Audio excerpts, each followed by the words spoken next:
Connaissez-vous l'halitose? Si ce mot ne vous dit rien, vous reconnaîtrez peut-être ses réactions lors d'une discussion. Une main subtilement déposée sous le nez, parfois même une prise de distance.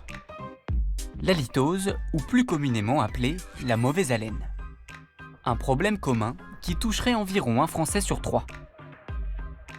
On a envie de se reculer, de s'écarter, donc si on ne connaît pas la personne, on peut avoir un mauvais a priori. Quand c'est récurrent, oui, je pense que c'est une question d'hygiène. Ils se brossent tout simplement pas assez les dents. On n'ose pas dire à la personne, si c'est un proche, on essaye de le prévenir, mais c'est difficile de dire ça aux gens.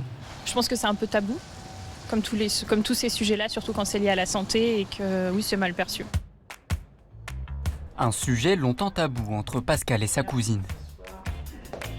On en a parlé un petit peu au téléphone et tu m'as dit oui c'est vrai des fois je me suis aperçue que mais voilà c'est pas un truc qui est facile à dire puis qui est facile à recevoir aussi de la personne qui est atteinte de ce problème. Car depuis quelques années, la mauvaise haleine est devenue un poids dans la vie de Pascal. Elle y pense quotidiennement. C'est quand même quelque chose qui handicape dans votre rapport aux autres. Est-ce qu'aujourd'hui je vais gêner par cette mauvaise haleine ou non? Et si je gêne, est-ce que les gens vont me le dire, vont oser me le dire? En général, non. Faut trouver une solution, puis il faut se débarrasser de ça. Moi, je voudrais bien me débarrasser de ça. Pour ne pas aggraver la situation, Pascal s'est d'abord questionné sur son alimentation. Il est commun de dire il ne faut pas manger d'ail, il ne faut pas manger épicé, il ne faut pas manger d'oignons aussi, etc. C'est des choses que je mets très rarement dans mes plats. Je crois que ça ne vient pas de mon alimentation. Plus de 8 cas d'halitose sur 10 sont d'origine buccale. C'est donc auprès de son dentiste que Pascal a cherché des solutions. Il lui a conseillé quelques outils, pas toujours simples à utiliser. C'est du fil dentaire. Après avoir essayé ça, je trouvais que j'allais pas vraiment bien, surtout dans les dents du fond. J'ai essayé donc les petites brossettes. Je crois que j'ai les dents tellement serrées que ça me fait mal et ça me fait saigner. J'utilise un gratte-langue qui est censé enlever une pellicule qu'on a tous sur la langue. Et puis, comme j'ai les gencives qui saignent énormément, je pense que c'est dû au tartre, parce que je fais beaucoup de tartre. J'ai une brosse à dents qui sont vendues qu'en pharmacie et qui sont très, très fines et qui n'agressent pas ni les dents ni les gencives. Voilà, donc au niveau buccal, j'ai un attirail. Voilà, et quelquefois, ça ne suffit pas. Et sa dernière idée, trouvée sur Internet, des probiotiques dont elle a fait une cure pendant 3 mois. Je viens juste de l'arrêter. Donc peut-être que le mois prochain, je dirais « Oh, mais c'est merveilleux, je ne sens plus mauvais de la bouche. » J'y crois moyennement. Peu convaincu, Pascal a pris rendez-vous le mois prochain pour en discuter avec son dentiste. Merci Pascal d'avoir accepté de témoigner sur un sujet qui est parfois très tabou et difficile de parler. Donc merci à vous Pascal. On voit que Pascal a un peu tout essayé et notamment les probiotiques. On va répondre à cette question de Raymond dans un premier temps qui nous demande si on peut mesurer soi-même son haleine de façon fiable parce que parfois on ne sait pas si on est vraiment très objectif. Alors on a acheté ça s'appelle un halitomètre. Le principe est simple, on l'allume, je souffle dessus.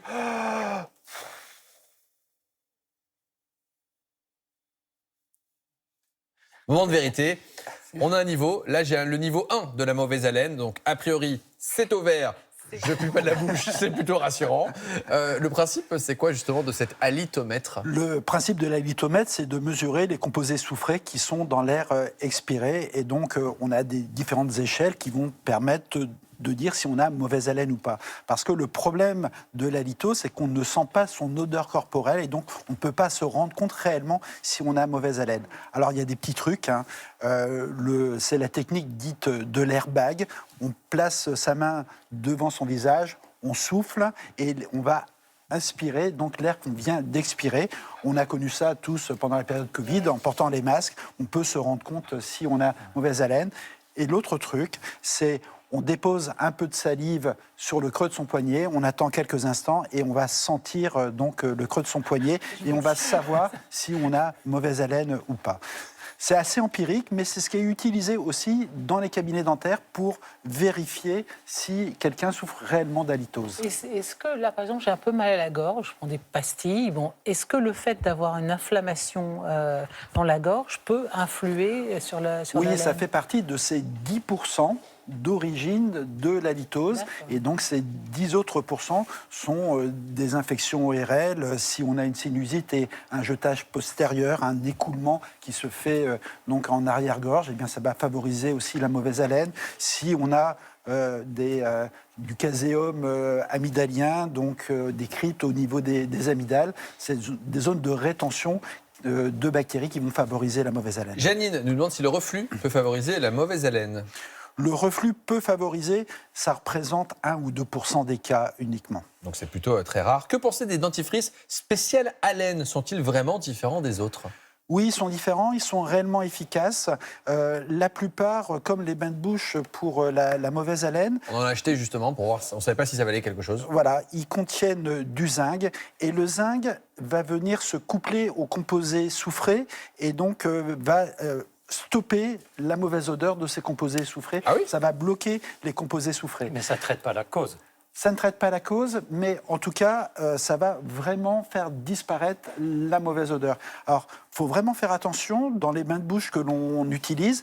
Pas de bain de bouche contenant de l'alcool, parce que l'alcool va déshydrater les muqueuses et donc favoriser aussi la mauvaise haleine. Et vraiment prendre un bain de bouche spécifique parce qu'il va neutraliser et pas simplement camoufler la mauvaise haleine. Christophe Lecard, il nous reste très peu de temps d'émission. Je vous propose de répondre à un maximum de questions de la manière la plus concise possible. Maryse nous dit à partir de quand il faut consulter quand on a mauvaise haleine et qu'elle persiste?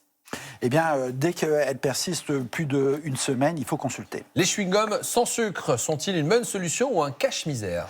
C'est une solution parce que ça va augmenter la production de salive et donc réhydrater quand c'est un problème d'halitose physiologique. Le fil dentaire est-il indispensable contre la mauvaise haleine? Oui, parce qu'il va éliminer les débris alimentaires qui sont coincés dans les espaces interdentaires. Les probiotiques peuvent-ils apporter une solution? C'est Clarisse. On ne sait pas encore, il y a des études qui sont en cours. Cette question, c'est moi qui vous la pose. Ces pastilles, justement, contre la mauvaise haleine, est-ce qu'ils servent à quelque chose? Oui, parce qu'elles contiennent justement du zinc et des antiseptiques qui vont permettre de lutter contre les bactéries responsables de la mauvaise haleine. Et ce petit genre de spray qu'on met là juste au-dessus de la... comme ça? Alors, attention, être sûr... Quelle idée. Ça pique. Être vraiment sûr qu'il s'agit bien d'un spray spécial mauvaise haleine et pas sain. C'est pour les toilettes. Et pas simplement quelque chose qui va camoufler la mauvaise odeur. Ça va détartrer. Ça va détartrer, effectivement. Les bains de bouche au quotidien, est-ce qu'ils peuvent déséquilibrer la flore buccale? Les bains de bouche au quotidien ne vont pas déséquilibrer la flore buccale. Attention, vraiment, ne pas utiliser, comme je l'ai dit, un bain de bouche qui contient de l'alcool parce que ça va favoriser la mauvaise haleine. Damien nous demande si l'alcool peut avoir un impact durable sur la mauvaise haleine. Oui, toujours par cette déshydratation. Et on sait si on a une soirée un petit peu arrosée, le lendemain matin, on a la bouche pâteuse. Et donc, c'est lié à cette déshydratation de la muqueuse. Est-ce qu'éventuellement des huiles essentielles peuvent agir? Alors, les huiles essentielles, elles vont plutôt camoufler. Il y a un bain de bouche qui est très vieux, qui a été créé en 1755, l'eau de Boto, pour le roi Louis XV, et donc qui contient des huiles essentielles avec du clou de girofle et de la menthe poivrée, je crois. Claudie nous dit, est-ce qu'il y a un lien entre l'haleine et la santé globale? Oui, il peut y avoir un lien parce qu'il y a des haleines spécifiques en fonction de certaines pathologies. Les diabétiques ont une haleine dite de pomme verte. Si on a une insuffisance rénale, on a des odeurs plutôt ammoniaquées et dans les insuffisances hépatiques sévères, des odeurs de cadavre. Oh là là. Donc, d'une manière générale, quand même, il y a un lien entre la santé bucco-dentaire, l'haleine et la santé globale. Le message, c'est allez voir votre dentiste, même quand vous avez bonne haleine, finalement. Exactement, la consultation une fois par an.